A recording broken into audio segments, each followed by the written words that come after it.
레위기입니다. 우리 지난번에 출애굽기 다 마치고 레위기를 보겠습니다. 레위기 1장.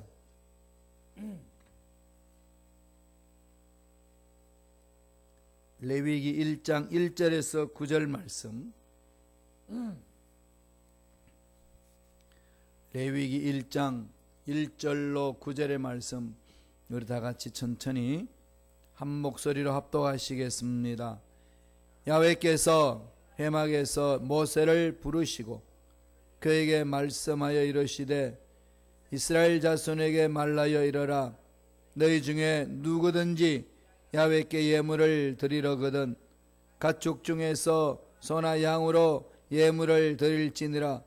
그 예물이 소의 번제이면 흠없는 수컷으로 회막문에서 야훼 앞에 기쁘게 받으시도록 드릴지니라. 그는 번제물의 머리에 안수할지니 그를 위하여 기쁘게 받으심이 되어 그를 위하여 속죄가 될 것이라.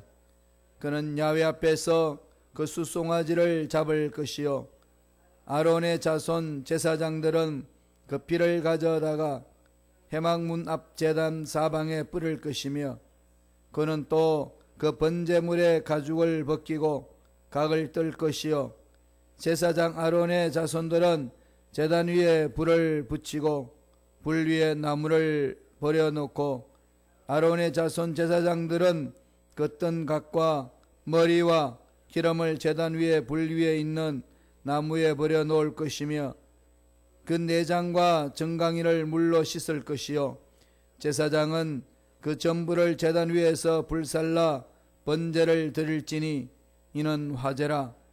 야훼께 향기로운 냄새니라. 아멘. 이 말씀으로 야훼께 드려야 할 제사라는 제목으로 은혜 말씀을 나누겠습니다. 모세가 쓴 책 5권이라고 이야기하죠. 그것을 모세오경 그럽니다. 구약에서는 이것을 히브리 말로 토라 그럽니다. 히브리인들은 이 토라 중심으로 모든 신앙이 중심이 되어 있어요. 토라 그럼 5권이 뭐죠? 창세기, 출애굽기, 레위기, 민수기, 신명기. 이 5권을 모세오경이라고 그러고 모세가 기록했다 그렇게 이야기를 합니다. 물론 학자들 사이에 모세가 어떻게 다 기록했느냐 여러 가지 의견이 분분합니다만은 전통적으로 이제 모세가 하나님의 말씀을 받아서 기록한 거다. 뭐 그 이후에 후대 모세 제자들이 받아서 기록할 수도 있었겠지요. 그러나 그 모든 통칭적으로 모세 기록했다고 해서 모세오경, 토라 그럽니다. 이 모든 것이 신앙의 기본이 토라에서 일어나는 거죠. 토라. 그 중에서 이제 신명기에서 말씀하신 그 말씀에 순종하면 복을 받고 불순종하면 저주를 받는다. 이런 관점을 신명기 관점이다. 좀 더 유식한 말로 말하면 신명기 사관이다. 신명기의 역사관으로 보는 거다. 예언자들이 선포한 모든 내용은 이 신명기 사관에 의해서 선포되어집니다. 열왕기서도 다 그렇게 기록되어 있고 역대기서는 신명기 사관으로 기록되지 아니하고 역대기 관점에서 기록이 되어 있습니다. 그것을 이 다윗의 왕조 중심, 성전 중심으로 기록됐다고 해서 이것은 다른 차원에서 역대기 관점이다 그렇게 됩니다. 신명기 사관이 있고 역대기 관점이 있습니다. 신명기 관점이 있고 역대기 관점이 있어요. 그러니까 모든 것이 기본적으로 어디서 출발했을까요? 토라, 모세오경에서 출발합니다. 핵심이 뭘까요? 각 성경책의 핵심이 있죠. 창세기 그러면은 하나님이 창조하신 세계에 무엇이 들어왔다고 이야기를 하죠? 죄가 들어왔다. 죄의 문제를, 죄의 출발을 이야기하죠. 하나님이 창세기에 하나님 우주 만물을 창조하시고 인간을 창조하시고 하나님이 마음껏 누릴 수 있도록 은혜를 베풀어 주셨는데 죄가 들어왔다. 죄가 어디서 들어왔느냐? 하나님이 창조 전에 일어났던 영적인 타락에 의해서, 영적인 세계의 파괴에 의해서, 타락에 의해서 그 죄가 하나님을 대적하는 세력이 있었는데 그게 하나님이 창조하신 피조물 세계에 들어왔다는 거죠. 그것을 창세기에서 설명을 하고, 출애굽기는 뭐라고 이야기하죠? 출애굽기는 죄에서 벗어나는 것, 엑소도스잖아요. 죄에서 탈출하는 것, 죄에서 해방받는 것, 이게 중심이 바로 출애굽기에 되어 있습니다. 다른 말로 말하면 뭘로 되죠? 구원받는다. 하나님 앞에 돌아가는 것, 죄에서 구원받는 길을 열어주는 거죠. 노예 생활에서 탈출하는 것. 그러면 오늘부터 읽어나갈 말씀은 레위기인데, 레위기는 뭘 강조할까요? 구원받은 사람이 해야 될 일이 뭐죠? 거룩해야 되는 거죠. 가장 우리 신앙생활에 중요한 것은 구원받는 거잖아요. 그런 다음에 구원 그 이유가 더 중요하죠. 구원받았는데 그 구원을 잃어버리지 않도록, 주를 닮아가도록 날마다 하나님의 형상을 닮아가도록 거룩하라. 거룩은 무슨 뜻이죠? 죄를 멀리하는 것, 죄에서 벗어지는 것이 거룩이라고 이야기하지 않습니까? 죄에서 떠나는 걸 말합니다. 그럼 거룩하면 알레르기 현상이 일어날 필요가 없어요.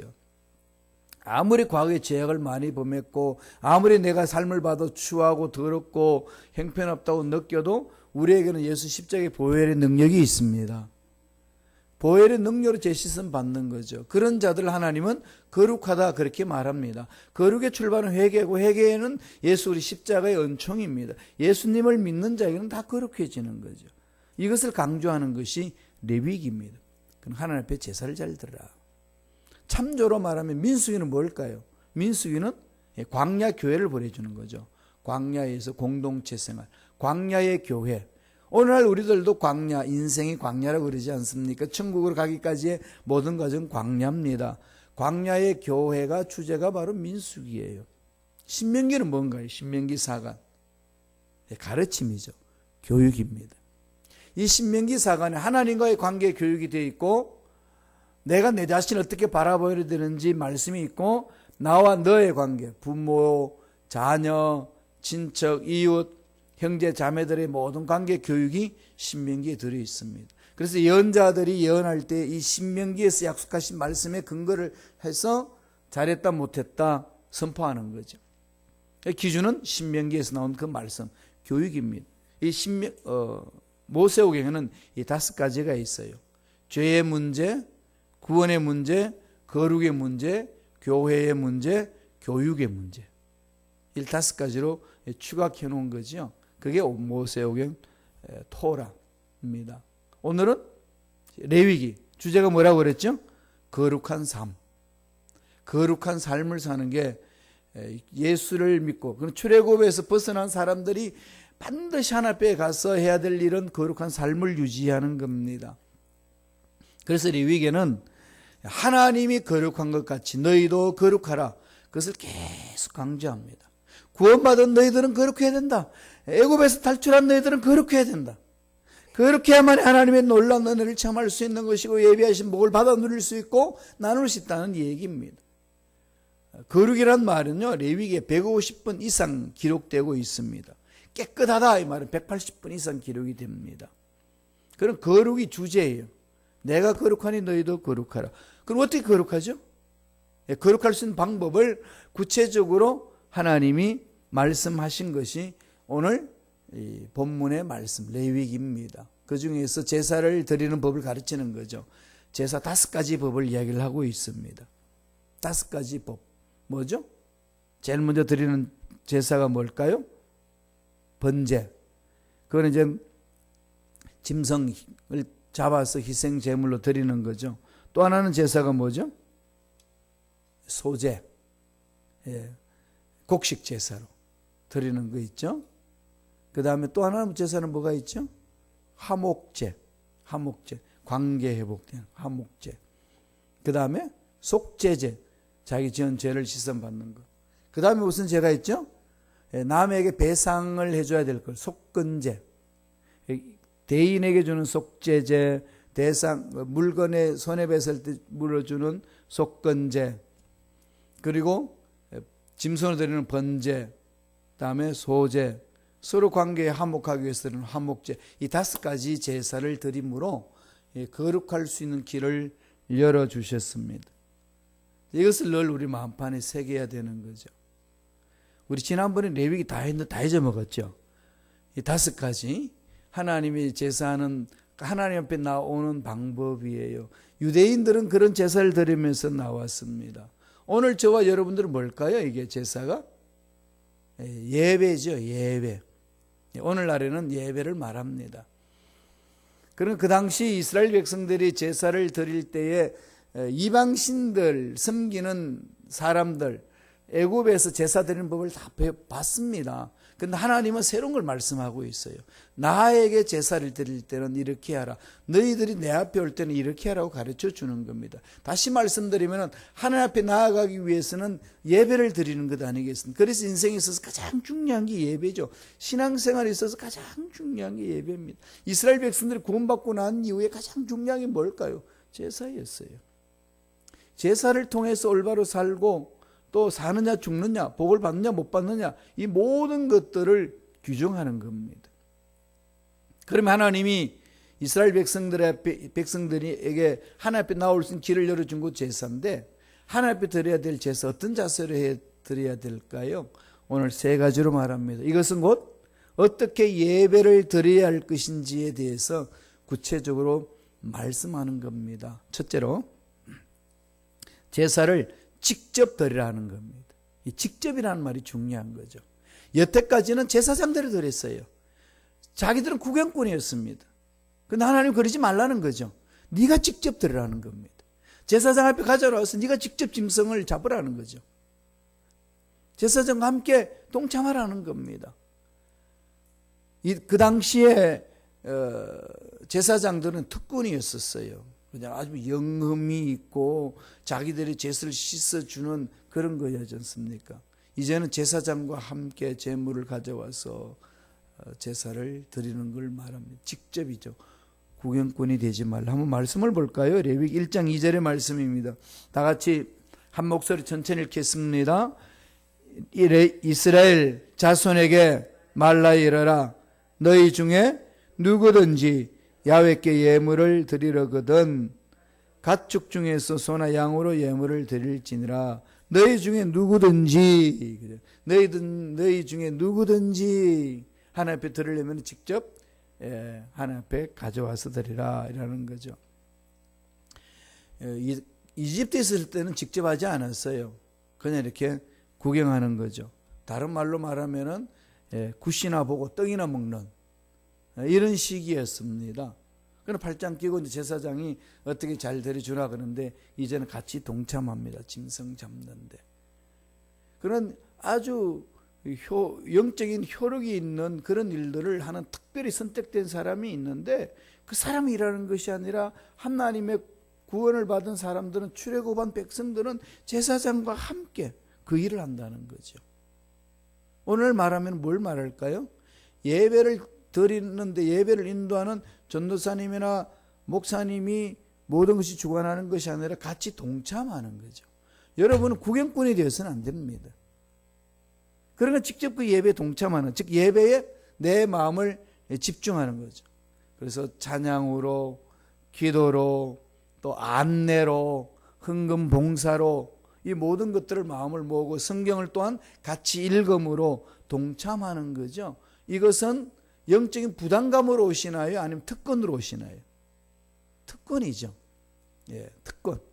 그 당시에는 감히 이방신들을 섬기는 사람들은 감히 이 일에 동참할 수 없는 부분인데 이제는 그 일에 같이 동참해서 드립니다. 그러니까 이것은 특권을 받는 거죠. 하나님이 만나 주실 수 있는 길에 내가 동참하는 특권을 누립니다. 이것은 출애굽기 19장에서 한번 말씀해 주셨지요. 읽어보실래요? 출애굽기 19장 6절의 말씀입니다. 다 같이 한 목소리 천천히 읽습니다. 너희가 내게 대하여 제사장 나라가 되며 거룩한 백성이 되리라. 너는 이 말을 이스라엘 자손에게 전할지니라. 이스라엘 백성들은 이제 택한 백성이다. 부르심을 받은 백성이다. 이제 너와 나와 직접 만나는 대면의 자리로 가마. 회막으로 나오라. 짐승을 가지고 나오라. 제사장과 함께 그 일을 감당해라. 물론 제사장이 성막에 들어가 가지고 피를 뿌리고 불을 밝히고 이런 것은 제사적 역할이지만은 거기에서 짐승을 잡고 함께 그 일을 감당하는 것은 제물 가져온 사람들이 같이 동참합니다. 자기 죄가 그 짐승에게 전가돼야 되니까 그 머리에다 손 얹고 기도하고 같이 동참하는 거죠. 이거 얼마나 멋진 일입니까? 교회 공동체에서 여러분 예배 드릴 때 그러세요. 구경꾼으로 오지 마세요. 목사님 말씀을 선포하는 것이고 목사님 입을 통해서 전하는 말씀을 내가 아멘으로 받고 그 마음에 새기는 거죠. 찬양할 때는 손뼉을 치면서 찬양하고 기도할 때는 소리 높여서 기도하고 말씀을 읽을 때는 목사님을 읽게 만드는 게 아니라 다 같이 읽는 거죠. 그래서 저는 자꾸 합독을 시킵니다. 그럼 여러분들 합독할 때 구경꾼으로 입 놀리기 싫다고 가만히 있지 마세요. 하나님이 주신 특권이에요. 입을 활짝 열고 큰 목소리로 내 귀가 듣고 내 피부가 들을 수 있도록 내 심장이 들을 수 있도록 내 양심이 들을 수 있도록 자꾸 이렇게 외치셔야 돼요. 그래서 말씀이 내 마음에 와닿을 때는 아멘으로 하답하고 그러는 거예요. 그렇게 해서 공동체 예배를 드리는 겁니다. 주신 특권이에요. 직접 드리라고 그랬습니다. 잊지 마세요. 두 번째는 어떻게 하라고 그러셨나요? 속죄의 제물을 드리라는 겁니다. 제물을 가져오라는 거예요. 그냥 오지 말라는 겁니다. 물질 있는 곳에 마음이 있다고 그랬지 않습니까? 물질은 어느 에 꽁꽁 숨겨놔놓고 마음이 거기 다 가 있는데 빈 껍데기로 오지 말라는 얘기예요. 마음을 가지고 오라는 거죠. 이것은 이 재물과 직결되는 상황입니다. 다 아시지 않습니까? 물질 있는 곳은 당연히 마음이 있습니다. 하나님 앞에 죄를 씻음받게 오는데 재물을 들고 오지 않고서 어떻게 그 마음을 드릴 수 있느냐? 구체적으로 설명을 말합니다. 과거나 현재나요, 다 물질은 떠날 수 없습니다. 우리 인생의 삶에 있어서. 어떻게 이야기하는지 말씀을 볼까요? 레위기 1장 3절 4절 말씀입니다. 다 같이 우리 한 목소리 천천히 읽겠습니다.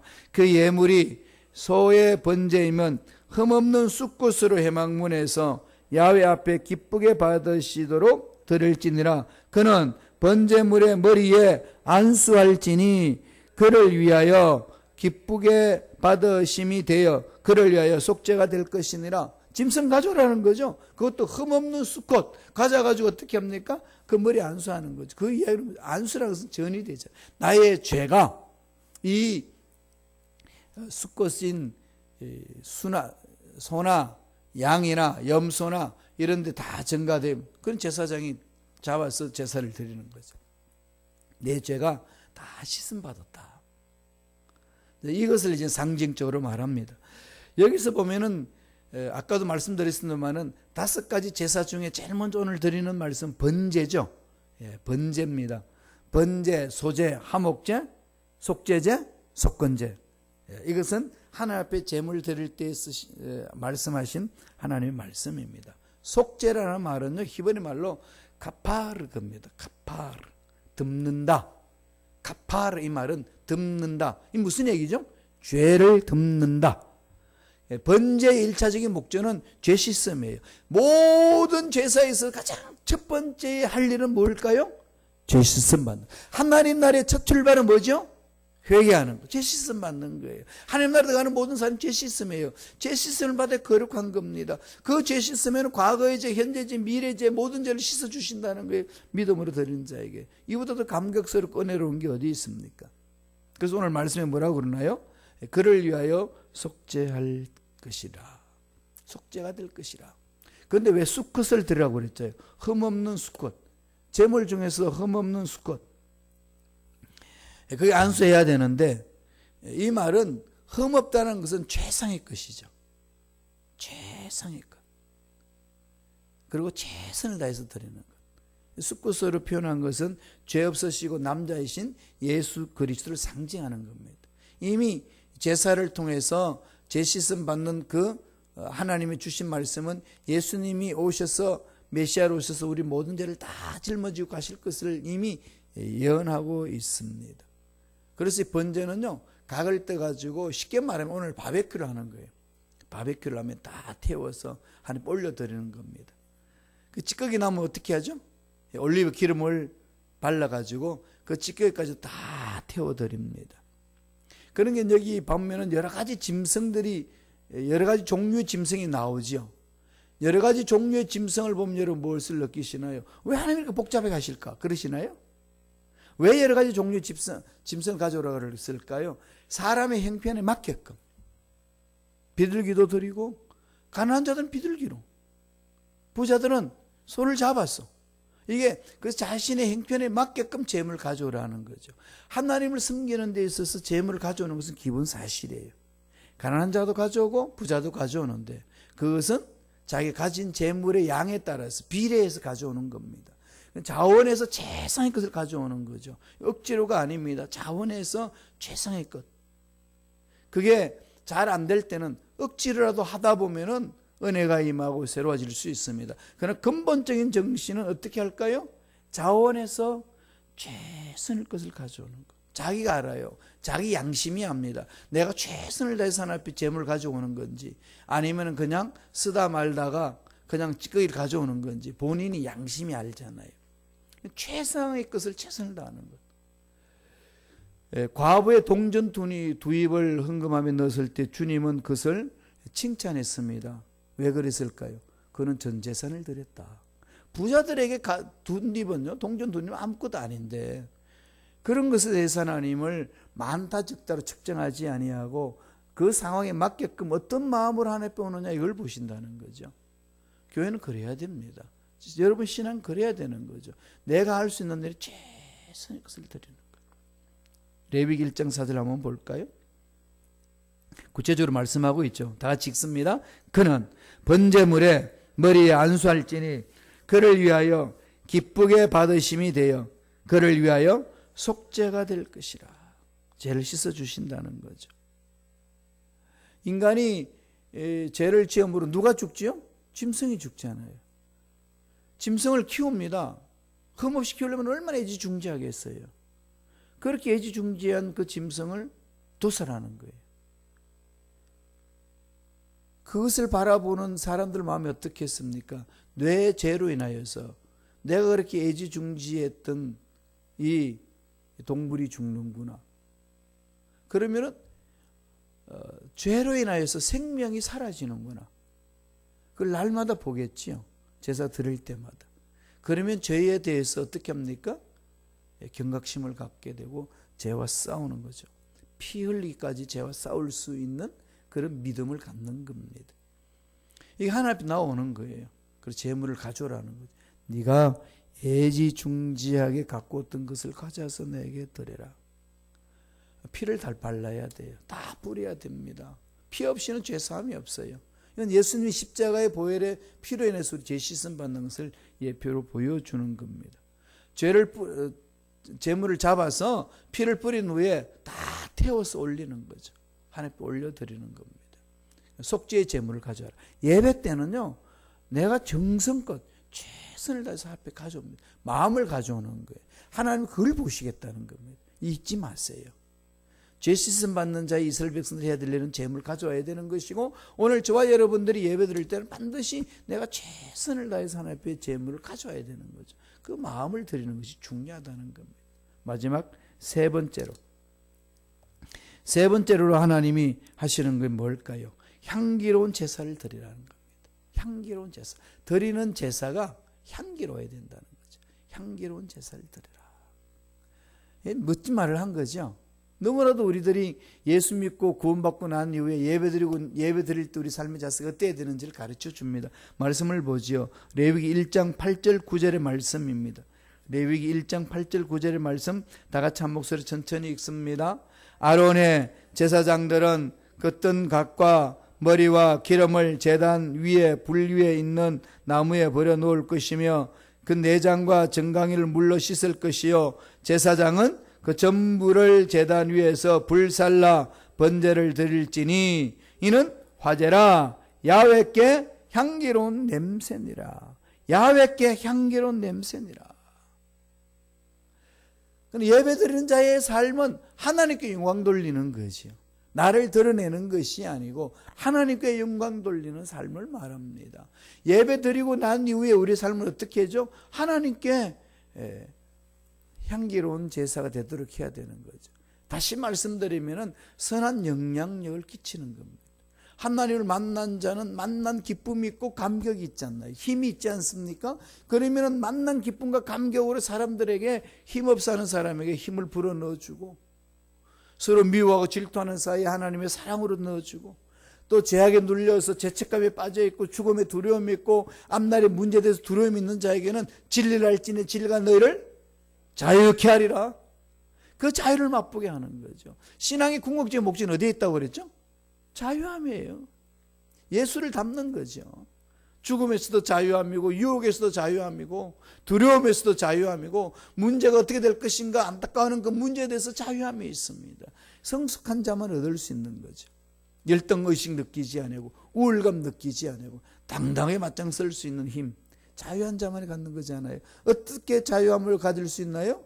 진리를 알지니 진리가 너를 자유케 함이라. 그런 제사를 드릴 때에 하나님께 영광 돌릴 뿐만 아니라 제사 드리고자 하는 자의 삶은 향기로운 삶이 되어야 된다는 거죠.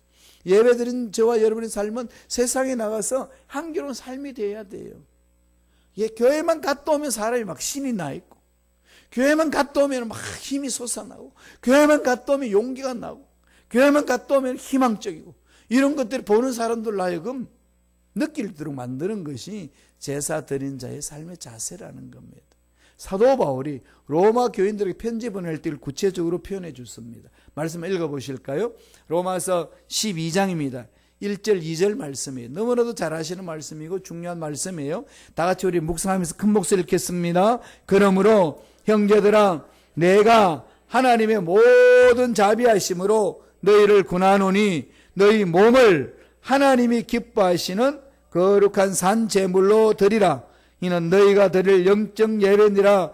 이는 너희는 이 세대를 본받지 말고 오직 마음을 새롭게 함으로 변화를 받아 하나님의 선하시고 기뻐하시고 온전하신 뜻이 무엇인지 분별하도록 하라. 향기를 드러내는 거죠. 예수 아는 냄새가 나는 겁니다. 예수 이름은 외치는데 전혀 예수 성품이 드러나지 않으면 세상 사람들은 뭐라고 그럴까요? 말 많은 예수쟁이. 말과 너무 다르다는 거죠. 하나님은 그렇지 않다는 겁니다. 하나님을 믿는 자의 삶은 하나님을 만났기 때문에 하나님으로부터 힘을 얻고 소망이 있고 꿈이 있습니다. 그런 주를 닮아가는 거죠. 어떻게 하라는 거죠?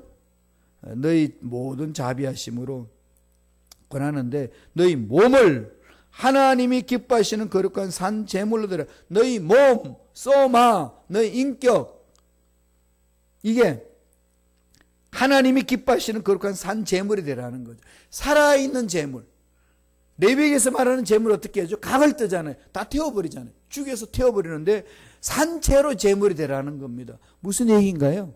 잘 아시다시피 우리의 삶이 예배가 되어야 되는 거죠. 우리의 삶이 향기가 드러나야 돼요. 당신을 보니까 정말 예수 믿고 싶은 마음이 듭니다. 이렇게 막 와닿아야 되지 않습니까? 예수 믿는 사람이 뭔데요? 꿈이 있잖아요. 두려움에서 사라지지 않습니까? 자유함이 있지 않습니까? 아무리 어떤 문제가 있단다 할지라도 하나님이 함께 하시는 확신이 있으니까 나아가는 거죠. 관점이 다릅니다. 세상을 바라보는 눈이 달라지는 거죠. 그럼 얼마나 매력적이겠습니까? 힘들고 어려운 상황인데 어떻게 저렇게 살 수 있느냐? 그렇게 물어보면 딱 한마디 하면 되죠. 뭐라고 말하면 될까요? 예수 믿어봐. 예수 믿어보면 이런 은혜가 임하는 거다. 우리가 감격해야 되는데 막 교회 봉사로 가면서 얼굴에는 막 내천자가 있고 그냥 꼭 도살장에 끌려가는 것처럼 일하러 가고 이러고 교회 봉사한다고 가면은 옆에서 지켜보는 사람이 무슨 마음이 들을까요? 그러지 말라는 거죠. 그러려면 어떻게 되죠? 먼저 하나님 앞에 제물을 잘 드려야 돼요. 예배를 잘 드려야 됩니다. 하나님 만나셔야 돼요. 늘 제가 말씀드리지만은 우리 신앙생활의 가장 핵심적인 내용은 여기에 있습니다. 그래야 우리 몸을 하나님 기뻐하시는 거룩한 산 제물을 드릴 수 있고, 이어서 하는 말이 뭘 말하는가요? 이게 영적 예배라는 것이고, 영적 예배를 드리는 자의 하나님 만난 자들은 이 세대를 본받지 않습니다. 세상과 싸울 수 있는 힘이 있는 거죠. 아닌 것은 아니라고 외칠 수가 있고 끊임없이 기도하는 겁니다. 내가 실패하든 성공하든 그게 목적을 두는 것이 아니고 날마다 하나님께 기도하는 거죠. 하나님 뜻대로 살겠다 몸부림치는 것 아니겠습니까? 내 뜻대로 안 될 수도 있어요. 또 잘 될 수도 있습니다. 그 모든 것의 핵심은 어디에 있나요? 전능하신 하나님을 만나는 자리에 가는 겁니다. 그건 영원한 거예요. 아무리 우리가 성공해도요, 다 사라지는 것들이에요. 아무리 우리가 실패해도 다 없어지는 것들입니다. 그 순간뿐이에요.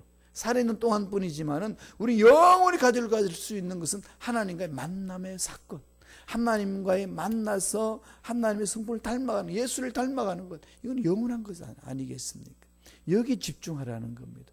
그게 뭘까요? 세대를 본받지 않고 마음을 새롭게 하고 변화를 받고 하나님의 선하시고 기뻐하시고 온전한 뜻이 무엇인지 분별하고 드러내는 삶이에요. 이럴 때에 우리 주위의 삶이 어떻게 될까요? 바뀝니다. 당연히 바뀌게 되어 있어요. 선한 영향력을 끼치게 되어 있습니다. 그러니까 저와 여러분들은 지금 이 순간부터 영향력을 끼치는 사람이 되었어요. 악한 영향력을 끼치든 선한 영향력을 끼치든 이미 예수 믿는 성도로서 영향력이 나타납니다. 어떻게 될까요? 선한 영향력, 삶으로 예배를 드리면서 하나님을 높여드리는 것, 그 일을 하라는 거죠. 하나님께 드려야 될 예배입니다. 우리는 왕같은 제사장으로서 이 세대를 본받지 아니하고 몸으로 하나님 앞에, 즉 삶으로 하나님 앞에 예배를 드리는 자가 되어야 될 줄로 믿습니다. 이걸 날마다 사모하셔야 돼요. 기도합시다. 몸부림치셔야 되는 거예요. 한 번 했다고 안 되고 또 쓰러지고 넘어졌다고 나는 안 돼 이렇게 포기하지 마시고요. 끊임없이 매달리세요. 하나님 앞에 매달림 나아가는 자, 그 믿음 보시고 반드시 세워주실 줄로 믿습니다. 이 은혜가 넘쳐날 간절히 축원합니다. 기도하겠습니다. 하나님 아버지 감사와 찬양을 드립니다. 예배 구경꾼으로 오는 것이 아니라 제사장과 함께 예배 드리는 자로 예배 공동체 참석할 수 있도록 길을 열어주신 은혜에 감사와 찬양을 드리옵나이다. 하나님만 바라보고 나옵니다. 재물을 가지고 나옵니다. 믿음으로 나옵니다. 하나님 만나는 은혜가 임하게 도와주시고 문제 해결받는 놀란 역사가 나타나게 축복하여 주시옵소서. 나사렛 예수 이름으로 명하노니 하나님의 자녀들을 괴롭히는 월감의 세력들은 떠나갈지어다. 마음에 믿음을 빼앗고 말씀에 서지 못하게 하고 문제에 파묻혀서 하나님 앞에 가까우지 못하도록 방해하는 마귀들은 사라질지어다. 머리부터 발까지 모든 육체의 질병도 깨끗하게 남을 입을지어다. 앞날을 열어주시고 복되게 해주시니 감사합니다. 선한 영향력을 끼치는 믿음 일꾼들 되기를 원합니다. 성령님 강하게 역사하여 주옵소서. 예배를 드릴 때도 직접 하나님을 만나는 예배가 되게 축복하여 주옵소서. 은혜 감사 예물 드린 손길 기억하여 주시고 30배 60배 100배 1000배 만배의 복을 받아 누리는 복된 손길들 되게 역사하여 주옵소서. 감사하고 예수님 이름으로 축복하며 기도드리옵나이다. 아멘.